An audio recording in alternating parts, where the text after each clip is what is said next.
So I have a whole stack of Harlequin books that I started reading. Well, I should say I ordered this stack of Harlequin books last year because Harlequin knows how much I love to read. So usually I join the reader service during the holidays so I can get the free gift, yes, but also get the amazing books. And they usually come too late to read them during that holiday season, so I have to wait until the following holiday season. As most of you know, yesterday I started reading Lori Wilde's The Christmas Backup Plan, the Twilight, Texas novel, and she is a New York Times bestseller and one of my favorite all-time authors, just saying.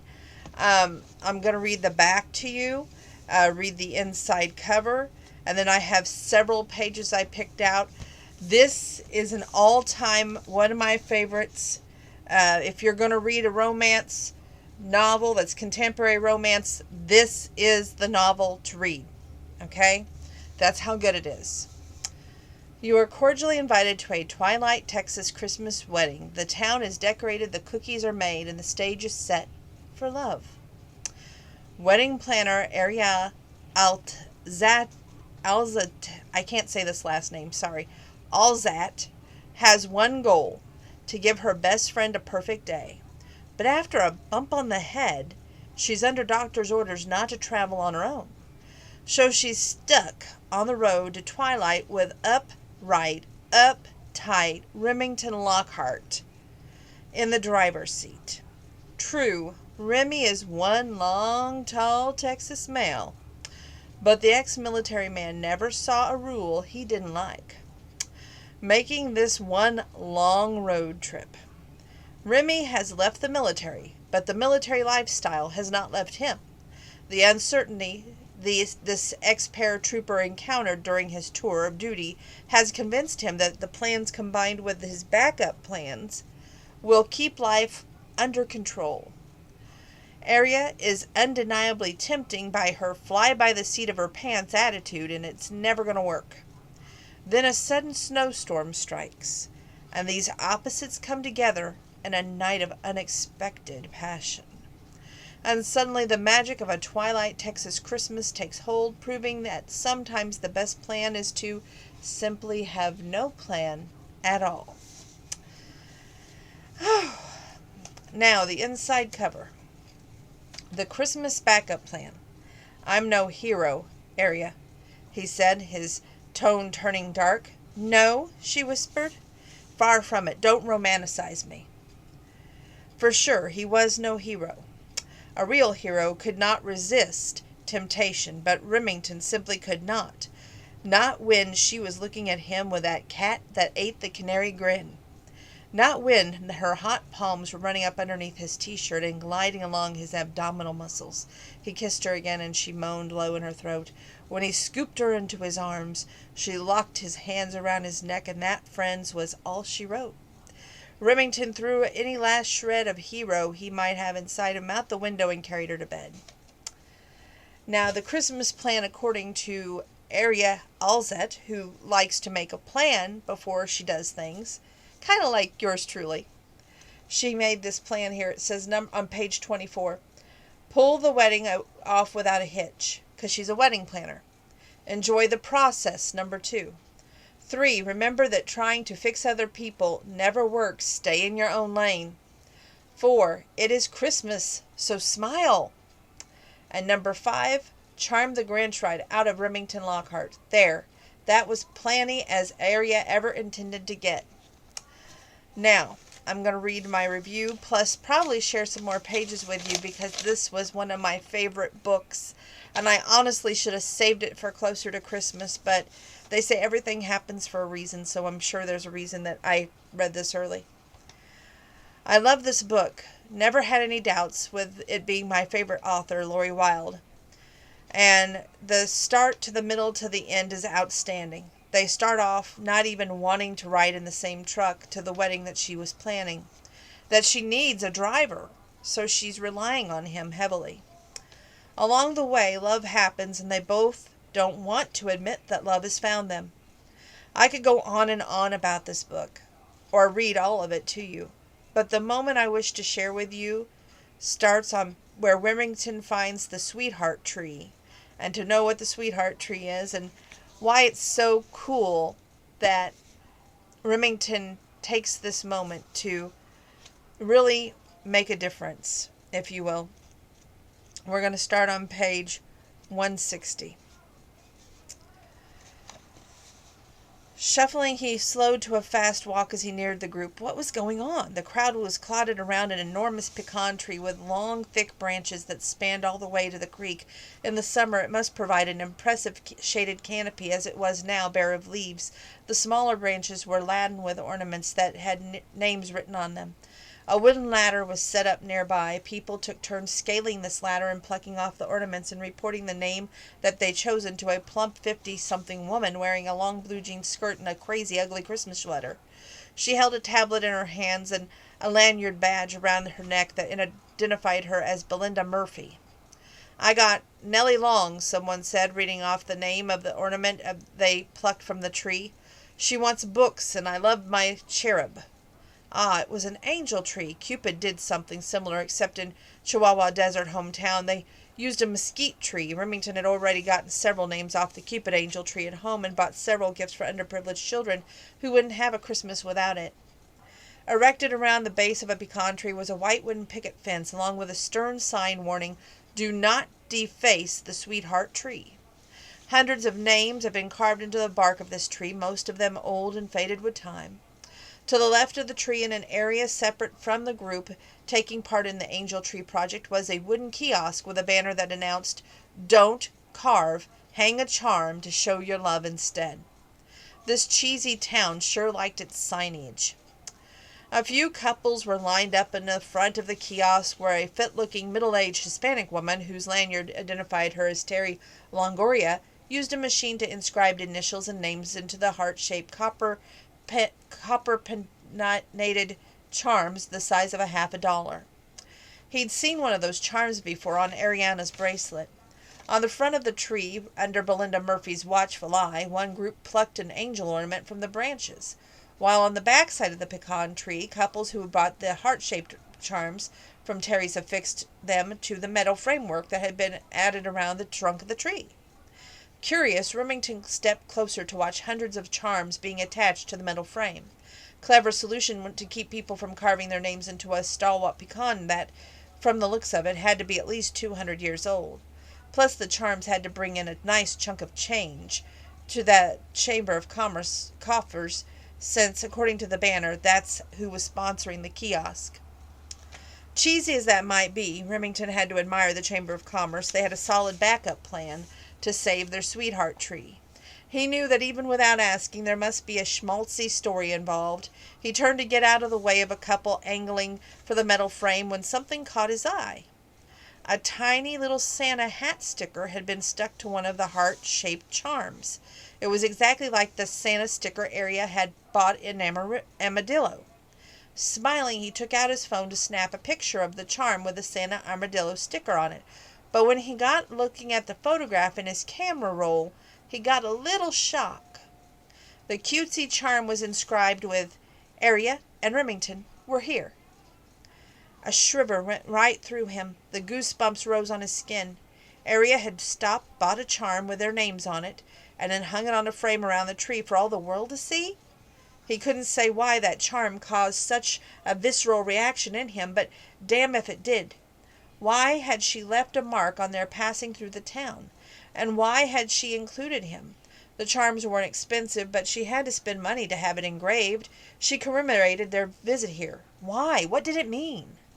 Remington backed up, almost stumbling over a tree root to get it away, and his chest tightened, his blood pumped loudly through his veins, and he felt, well, hell, what did he feel? Scared. Yep, he was scared out of his wits. And he had no idea why. He wanted to zoom back to the Merry Cherub, jump into the SUV, and drive away as fast as he could. Area had done this. But when? She headed out to meet up with Olivia only 20 or 30 minutes before he went jogging. And was she still in the park? "Excuse me," he said, bumping the couple out of the way, who were trying to hang a lovey-dovey charm. He leaned over, snatched the charm with the Santa hat sticker, and palmed it. "Hey," said the woman of the couple he nudged aside, "you can't take that charm." "The hell I can't," he growled. It's got my name on it." The woman gave him a wide berth, and the man said, "You can't talk to my girlfriend like that." "Sorry," he mumbled, realizing he must have seemed like a giant butt. "I didn't mean to offend." "You're acting like a lunatic, Lockhart, and over what? A whimsical little charm?" "Yes, but it was the kind of charm that lovers put up." Newsflash, they had been lovers, at least for one night. Taken at face value, the plaque wasn't all that provocative, just an area and Remington were here. Which were true enough. No area plus Remington, no area and Remington forever, no area loves Remington, and like other charms and tree carvings. He took the charm to the lady named Terry. "Ma'am?" She gave him a bright and cheery smile. "Yes." "Do you remember what the woman who bought this?" "Why, yes, Aria Alzate. Olivia Shelby's friend. She is so lively, and I adore her. She bought the charm earlier this year when she came to town, but just now she asked for me to engrave it." "Did she say why she wanted to put this up? Why was he even asking this woman? What did it matter?" Terry's smile widened. "You must be Remington." She stuck out her hand. "Welcome to Twilight." Not knowing what else to do, Remington shook the woman's hand. "Aria couldn't stop praising you and how you helped her get here for Olivia's wedding. She told me that she wanted to do something nice to commemorate your stay." "Oh," he said, feeling the tops of his ears burn. "Did you want to talk to her about it?" Terry asked. Did he? "Because she's right over there." Terry pointed across the park. Clutching the charm in his palm, Remington turned and immediately recognized Aria's long, straight black hair as she stood 50 yards away talking to a group of people. And I should have been paying more attention because he was up there on my... Oh, goodness. Sonic has a way of getting my attention from time to time. Sorry.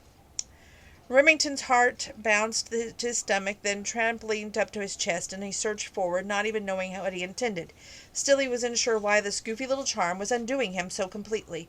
It was like her to do something so off the wall and impulsive, but it made him feel, well, dang it, the engraving made him feel wanted and included in part of her life, and that was not what he wanted to feel.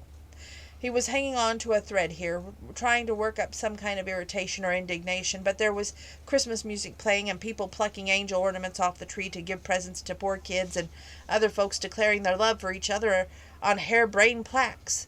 The wall of anger and resentment he built up toward Christmas, hanging on to it tight because it was the time of year that his mother died, just imploded right there on the spot, leaving his soul shaky and threadbare.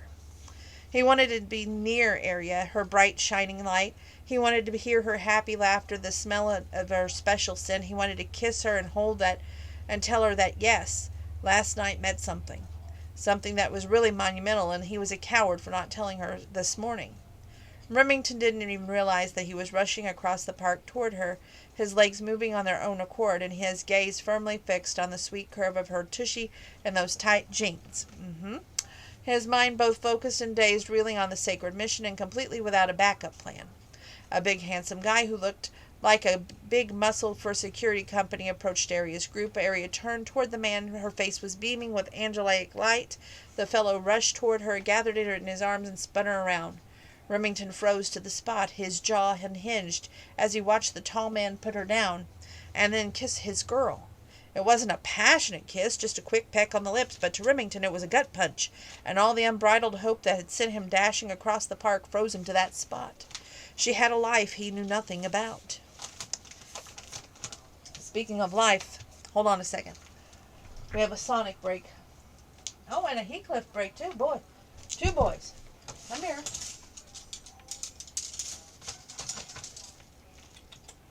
Come on. Come on. Okay, turning the page because I really want to get to page 168. He watched as the tall man wrapped an arm around Aria's waist and said something that made her laugh, and then the entire group turned in his direction. Ugh, he didn't want to meet her friends. Quick, before she sees you, run. He should have, but Aria had already spotted him and waved him over. Reluctantly, Remington shoved the charm to the front pocket of his sweatpants and jogged towards her, mainly because she was grinning and she was happy to see him. "Remy," she said, reaching out an arm to him when he got closer, "I have some people I want you to meet." Then she slipped an arm around his waist, and he felt like freaking king of the world. "This is Jill. She's one of Olivia's bridesmaids." "Hi, Jill." He nodded. The young woman, too red lipstick, had called his attention to her overbite. Area, Jill said, giving him the once-over. Why didn't you tell me and tell all of us how delicious he is? Uh, Eck. Jill was eyeballing him like he was a juicy steak. Nice to meet you, Remy. Jill purred. He didn't mind when Area called him Remy. It felt nice and personal, but from everyone else he preferred Remington. However, he didn't have to set the record straight. Area tightened her grip around the waist and told Jill, "You can call him Remington." Jill arched her eyebrow, but said nothing. Area introduced him to the other bridesmaids, 4 in total. He couldn't remember all of their names. He was too dazzled by the feel of Aria's arm around him to pay too much attention. But when she let go of him to slip an arm around the tall man, Remington's body went rigid. "And this is Ryder." Area playfully rested her head on Ryder's shoulder. And if Remington hadn't noticed the wedding band on the guy's finger, he might have just turned possessive.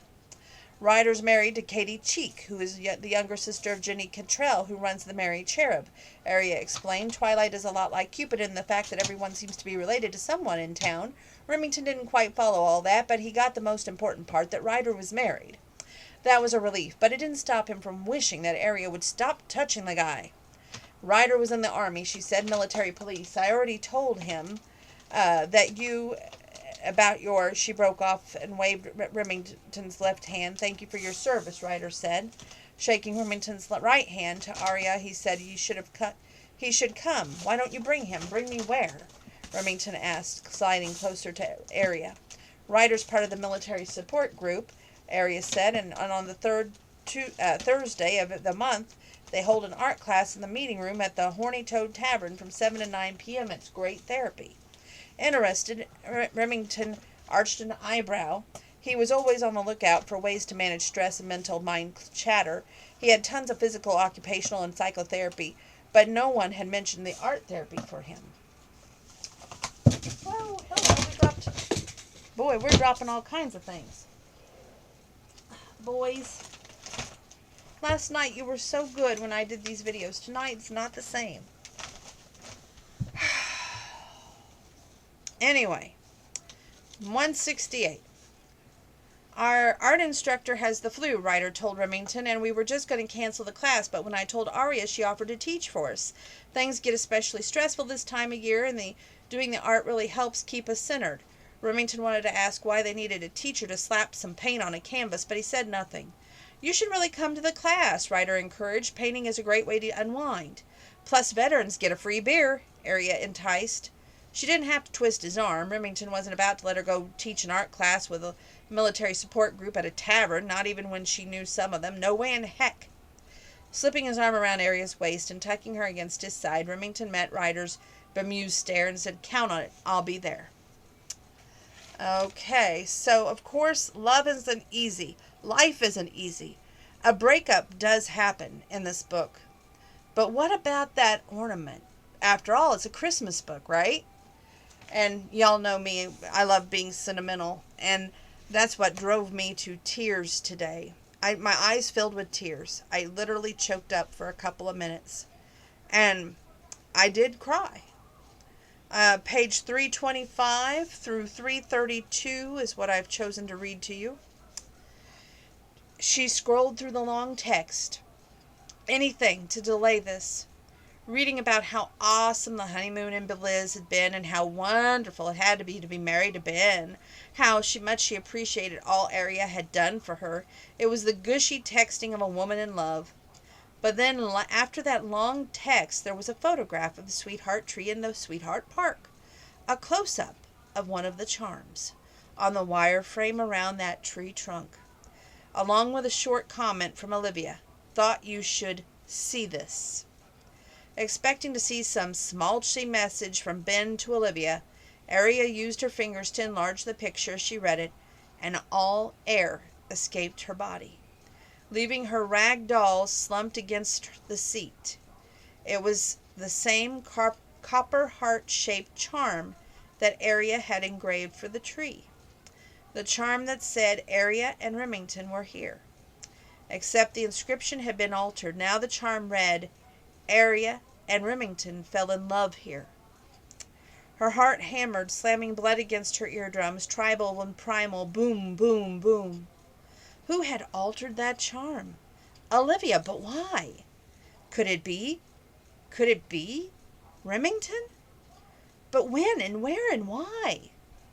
She desperately wished she could text Olivia and ask her if she'd been the one to etch over the initial engraving, but she had no cell service. She was on her own to sort this out. Had Remington truly fallen in love with her, enough so far that he would gone to the trouble of having put up a charm in Twilight for everyone to see? So many questions. In her mind, she's thinking, so go ask him. Driving up, she couldn't help admiring the home's sturdy neo-craftsman architecture, so much like Remington himself. She killed the engine in the flat flagstone driveway and closed her eyes, imagined this place with the guest cottages behind the main house for the wounded war vets on their path to healing. Arya had admired him for wanting to do this, loved that he cared enough about others to center his life around helping them, wished she could be a part of it somehow. Maybe she could give an art lesson. Art therapy was a growing field in the treatment of PTSD. Maybe she could even go back to school and become an art therapist. She had an art degree, and she stumbled into the job of Vivi's wedding planner right out of college when she helped plan Kira and Ridge's wedding, and she loved what she did. She couldn't help thinking it would be nice to help people who were struggling use love of art to do it. After all, look at what a difference it had made for Remington when he drawn his hand in her art class. But where was all this coming from? She'd never given art therapy a second thought before her time in Twilight with Remington. And now, out of the blue, she was thinking of a whole new career. Maybe. Why? Remington. And the fact he might have put up that charm at the sweetheart tree. She admired that man in so many ways. He'd been through so much, things that would have capsized a lesser person. She couldn't even imagine what it would be like to lose part of your hand. She respected the way he bounced back from it so quickly. He'd done everything he needed to do to deal with that trauma. He tackled therapy, both physical and emotional, with steadfast determination. Even better, he wanted to take what he learned to help others. He already started the process. Glancing over at the mail in her seat, the big white envelope from the VA on the top, she felt a great deal of pride in his progress. In her eyes, he was one heck of a hero. She loved being with him because once she got him out of his comfort zone, he liked to laugh with her. He was observant and curious and kept her on her toes. He called her out on her BS and didn't let her wiggle off the hook. Once you got past the gruff camouflage, he was warm and understanding and even patient. He was active and could be playful, and he was the most loyal man she ever known. And she threw it all away because she was afraid. Afraid that she could never live up to the image herself that she saw in his eyes. Hands gripping the steering wheel, she stared at the house and took a deep breath, grabbed the mail from the seat, and got out of the car. The cool air nipped her nose. Remington's house was in a valley deep in the shadows from the mountains, so even though it was only 3 o'clock, it already felt like it was gathering dark. It was peaceful here, she acknowledged, quiet and beautiful. It's a stark isolation. He would do good work here. She tightened her grip on his mail, and he had the devotion for it. Suddenly all the breath left her lungs, and with a start that shook her from the very top of her head to the bottom of her fashionable boots, she knew absolutely why she was so dang scared. Why she sent him home alone from Twilight. Why she'd been avoiding him as much as possible once she returned. Remington was a devoted man. He'd been devoted to his first love, Maggie, until she betrayed his love. Devoted to the military. Devoted to his cause of building a place for the wounded warriors to heal. Anything that man did, he did with all his heart and soul. That's why backup plans were so important to him. He did nothing halfway, and to ensure that he could take care of those that he was devoted to, and he prepared. She thought of the nights they spent together and how he'd all been about pleasuring before his own. Felt her cheeks burn. He was a practical problem solver who valued having support and guidance, even if it was from his own planning. He prided himself on being a dependable, committed person, and she made fun of those traits. Making fun of him, treating the things that he held dear like they were a joke. Ashamed of herself, Arya ducked her head, and the impulse to leave the mail on the mat and flee was back, stronger than ever. But then something stopped her. Well, two things.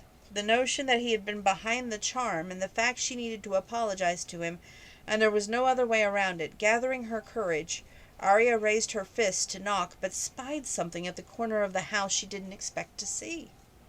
While Arya was standing on the front porch, Remington waited on the other side of the door, a bouquet of Christmas flowers clutched in his right hand, his neck sweating beneath his collar. Knock, he thought. Please don't just leave the mail on the mat and drive away. Just knock. 20 minutes ago, Vivi had texted Arya that she was on the way, and he had been standing there like a goofball ever since, but his best-laid plans were on the verge of collapse. He didn't have a backup plan. No auxiliary chute. It was all or nothing. This was it. An electric thrill ran through him. Was this how Arya experienced life all the time, as one big free fall? Wow, what a life. She was so brave, and he loved her courage.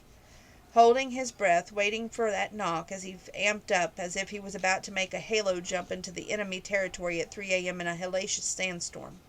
Knock, Zippy, knock. That's his pet name for her. He moistened his lips. He gave her the count of 10, and if she didn't knock, he'd open the door anyway. 10, 9, 8. For hell's sake, Arya, knock on the dang door. Look what she'd done to him. He couldn't even cuss inside his own head anymore. 7, 6. Wait, what if he opened the door and she took one look at him and decked out the way he was, ran away? It wouldn't be the first time she ran away from him. Why had all this thought surprise would be a good idea? Yes, it was whimsical, and yes, it would be something she would like, but at least in theory. But now it was happening. Remington was flooded with doubt. It worried him. What if he overrepresented the attraction between them? Sure, they were great in bed together, but really, really great.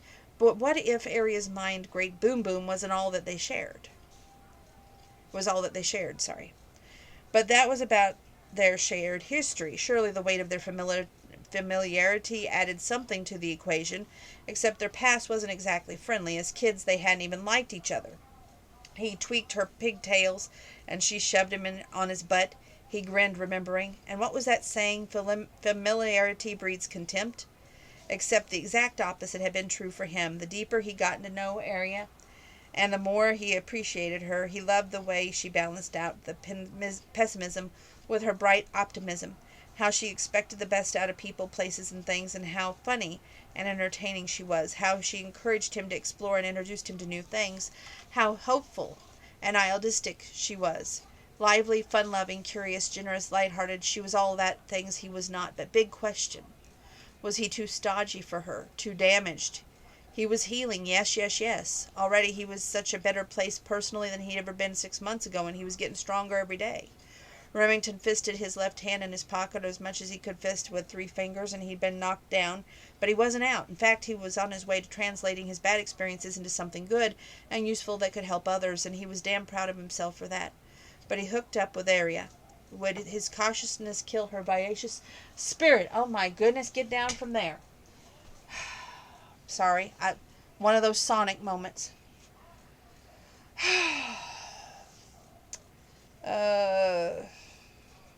The last thing on his earth Remington wanted to do was change her. And one of the flower petals broke loose from the bouquet and drifted to the floor. He stepped on it to keep Augie from going for it. The puppy chewed on everything, his shoes, baseboard, and rug. Remington smiled. He had no idea how he would keep Augie from eating his bow tie, but the pup seemed to know it was special. Augie thumped his tail and gave a little whimper. Remington glanced down at the puppy sitting beside him. For 20 minutes, it was a long time to make a puppy wait. Okay, this was it. He couldn't stand it any longer. He was just going to open. Through the window, he saw her move to the right as if she was going around the side of the house. Oh, no. That would ruin everything. Impulsively, with no forethought, Remington reached out and knocked on his side of the door. At the sound of the knock, Arya stopped in mid-step. She thought she'd seen her 4-year-old niece, Ingrid, peeping around the side of the house, but why would Ingrid be here? Her parents were getting ready for their New Year's Eve party. Unless Uncle Remington was babysitting, but he would never leave the kids outside to play alone. But that had to be him knocking on the inside of the door. It was that same quick rap, tap, tappity, tap.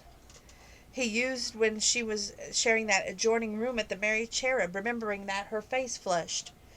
Trembling in her shoes, she raised her right hand to return that knock. Rap, tap, tappity-tap, tap. Slowly the door swung open. Gulping, Arius stared at him, then burst out laughing with his whimsy in front of her. There in the foyer stood Remington, wearing a navy blue, crisp white shirt and a red bow tie. He clutched a bouquet of white Christmas flowers in his right hand, and beside him was the most adorable Australian shepherd puppy wearing a doggy-sized version of the same outfit.